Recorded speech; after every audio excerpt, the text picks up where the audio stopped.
ಇನ್ನು ಕೇಂದ್ರದಿಂದ ಸಂವಿಧಾನಾತ್ಮಕವಾಗಿ ತೆರಿಗೆ ಹಂಚಿಕೆ ಆಗಬೇಕು. ಆದ್ರೆ ಕರ್ನಾಟಕಕ್ಕೆ ಕೇಂದ್ರದಿಂದ ತೆರಿಗೆ ತಾರತಮ್ಯ ನಡೀತಾ ಇದೆ. ಈ ಹೋರಾಟ ಕರ್ನಾಟಕ ಮಾಡ್ತಾ ಇರೋ ಐತಿಹಾಸಿಕ ಚಳವಳಿ ಅಂದ್ರು ಸಿಎಂ ಸಿದ್ದರಾಮಯ್ಯ. ಕನ್ನಡಿಗರಿಗಾದಂತಹ ಅನ್ಯಾಯದ ಬಗ್ಗೆ ನಾವು ಇವತ್ತು ಹೋರಾಟ ಮಾಡ್ತಾ ಇದ್ದೀವಿ ಅಂದ್ರು ಮುಖ್ಯಮಂತ್ರಿ ಸಿದ್ದರಾಮಯ್ಯ. ದೆಹಲಿಯಲ್ಲಿ ಕಹಳೆಯನ್ನೇ ಮೊಳಗಿಸಿದ್ದಾರೆ. ಕೇಂದ್ರದಿಂದ ಸಂವಿಧಾನಾತ್ಮಕವಾಗಿ ತೆರಿಗೆ ಹಂಚಿಕೆ ಆಗಬೇಕು, ಆದ್ರೆ ಕರ್ನಾಟಕಕ್ಕೆ ಮಾತ್ರ ಕೇಂದ್ರದಿಂದ ತೆರಿಗೆಯ ತಾರತಮ್ಯ ನಡೀತಾ ಇದೆ. ಈ ಹೋರಾಟ ಕರ್ನಾಟಕ ಮಾಡ್ತಾ ಇರುವಂತಹ ಐತಿಹಾಸಿಕ ಚಳವಳಿ ಇದು. ಅಂದ್ರೆ ಇಡೀ ಕರ್ನಾಟಕದ ಜನತೆಗೋಸ್ಕರ ಮಾಡ್ತಾ ಇರೋ ಹೋರಾಟ ಇದು.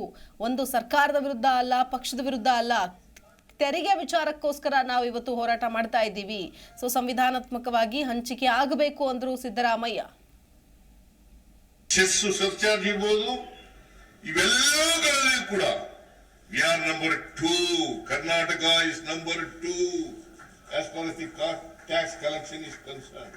Maharashtra number 1, Maharashtra state is number 1, Karnataka number 2. ಮತ್ತೆ ನಮಗೆ ಯಾಕಂದ್ರೆ is it not an injustice caused to Karnataka?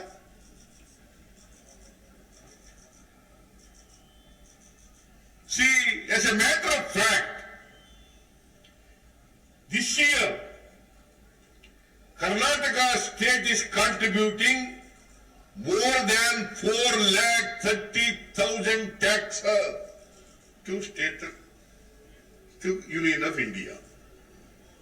Esto? 4,30,000 crores. 4,30,000 crores. ಕರ್ನಾಟಕದಿಂದ ಕೇಂದ್ರ ಸರ್ಕಾರಕ್ಕೆ ತೆರಿಗೆ ನಾವು ಸಲ್ಲಿಸ್ತಕ್ಕಂಥದ್ದು. ಅಂದ್ರೆ ₹1 ಅಲ್ಲ ₹100 ತೆರಿಗೆ ಕಲೆಕ್ಟ್ ಮಾಡಿದ್ರೆ ನಮಗೆ ಬರತಕ್ಕಂಥದ್ದು 12ರಿಂದ 13 ಜಿ ಕನ್ನಡ ನ್ಯೂಸ್ ಈಗ ನಿಮ್ಮ ಮನೆಯಲ್ಲೇ ನೋಡಿ. ಎಲ್ಲ ಕೇಬಲ್ಗಳಲ್ಲಿ ಈಗ ಲಭ್ಯ.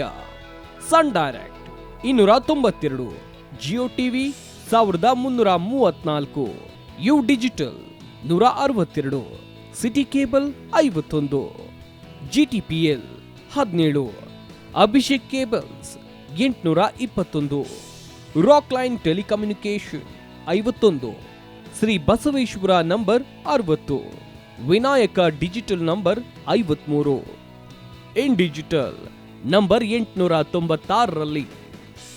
ನಿಮ್ಮಿಸ್ತದ ಜಿ ಕನ್ನಡ ನ್ಯೂಸ್ ನೋಡಿ ಆನಂದಿಸಿ.